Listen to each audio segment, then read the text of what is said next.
teams are probably not going to do real well in the playoffs. I seem to remember the year the Cardinals did well. I was so upset with them because they seemed to beat the good teams, but the teams they should bowl over, they couldn't beat.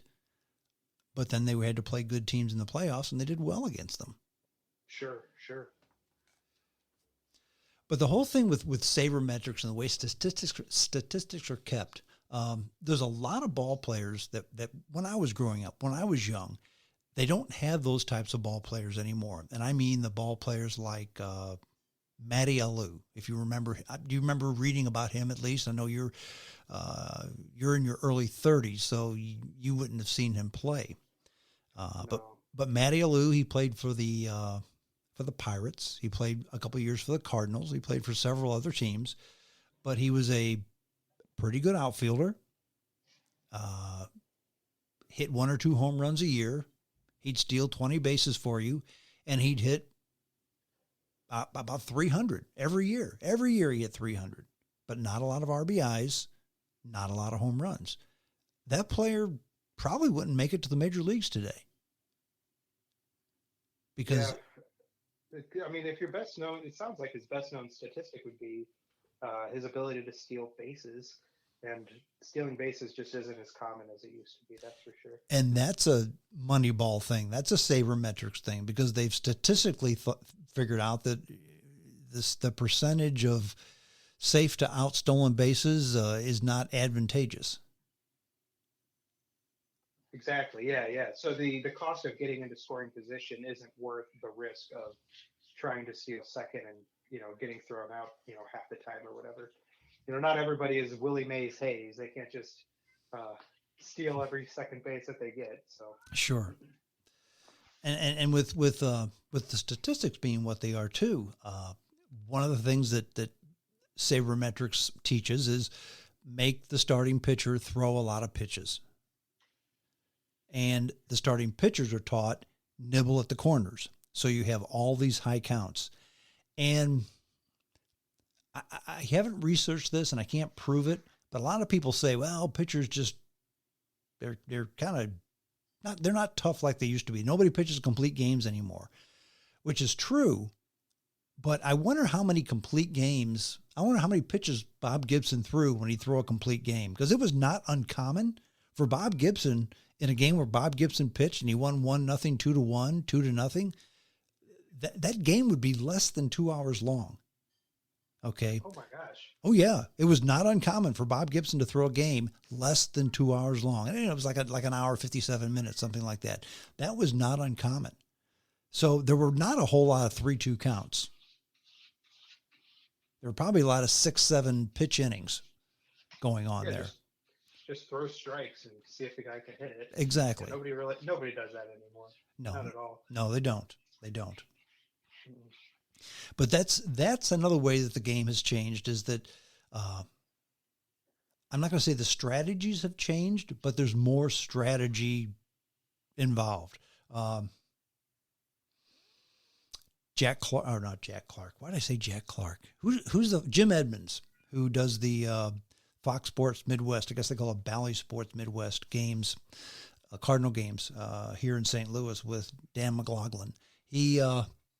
He said he probably wouldn't be a very good hitting coach, because what he would tell the person is, see the ball and hit it. And kind of that's right. Anymore, because there's a lot of shifts that the infielders put on. They put everybody. If you're a left-handed batter, they'll put everybody on the right-hand side of the infield. And you think to yourself, why doesn't that guy just lay down a bunt? Why doesn't that guy just go the other way? Because that's not the way they're taught. They're taught to drive the ball and to pull the ball. It's the only way they know how to hit. Right. And then you move everybody over to one side of the infield, and he hits a screamer, but right to one of the 7 outfielders that's out there. That's right. And it kind of makes, I don't know, it makes the game a little more predictable in that way. And so I don't understand why some of those players, they just want to drop the bat head and just, hit the ball a million feet. Well, I heard a theory on that, and it kind of makes sense. You heard that, and you used a term that that's very common now, dropping the bat head. Okay, For those of you who don't know what he's talking about, dropping the bat head is swinging down on the ball.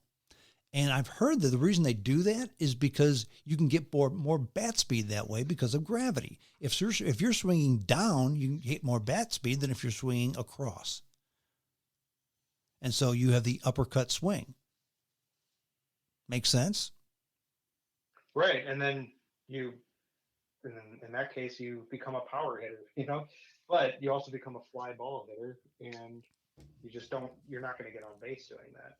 But I think the idea is that so many players are told that OPS is so important to their, ability to sign a longer term contract. That's a very, very, very important statistic kept now for backers. Mm-hmm. And so if a player is told you have to have an OPS that is high, they're going to do what they can. They're going to work with their hitting coaches to make sure that they can do that. And it kind of makes the game kind of silly sometimes. Sometimes it makes it really interesting when you have a guy who can hit 40 home runs a year.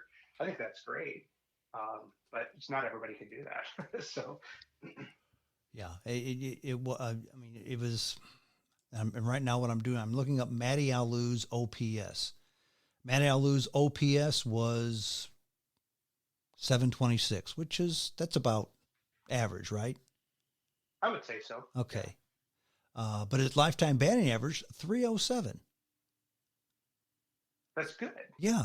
And he hit 30 home runs in 15 seasons. So he averaged 2 home runs a year. Most home runs he ever hit was he hit 7 one year for the St. Louis Cardinals. But many years he hit 0. Many years he hit 1 or 2. But a guy like him, I mean, I don't think they would even consider playing him anymore. Had 156 stolen bases. He'd steal between 10 and 20 stolen bases every year until he got older, of course. But led the league in plate appearances and at bats twice. Played 162 games once. I mean, the guy just played and played and played and played. But I don't think that he'd be valued today. Yeah, I would agree. Yeah, the game's just changed a lot. You just don't have the workhorse types of pitchers that pitch, nothing but complete games. You don't have the base stealer types of players. You definitely don't have the players that are known for their defense. You have good defensive players, but defense is definitely secondary to your ability to hit. And so, we had mentioned Jim Edmonds. He was one of my favorite players to watch defensively. He also happened to be a great hitter. So I think a guy like him could still make the majors today. But nobody would really care about his glove. They would just kind of sometimes get on a highlight reel every now and then. Yeah, and you wouldn't get paid for it. And Jim Edmonds, I mean, I've never seen a better outfielder than Jim Edmonds. By the way, his career OPS 903. Nice. I mean, that's unbelievable. Batting average 284. You mentioned they don't look much at batting averages anymore. The St. Louis Cardinals do not look at batting average at all. It's not even looked at. To me, that's bizarre. It's all OPS. Yeah, I guess, I don't know. It seems to me like it makes more sense to read how often a guy gets a hit.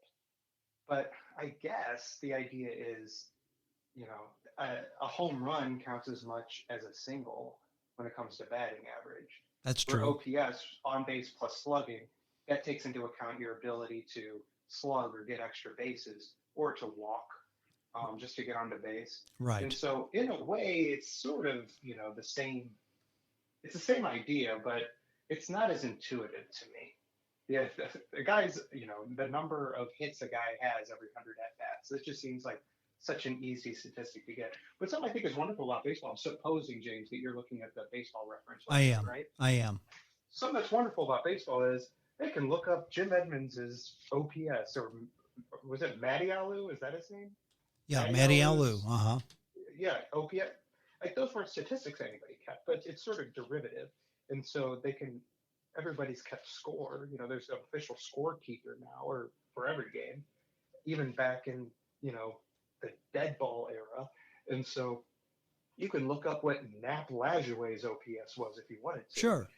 I think that's a really cool thing about baseball. It's very stats oriented, and it kind of makes it fair to compare players in that way. You talked about OPS and how the game has changed. Here's another way that the game has changed.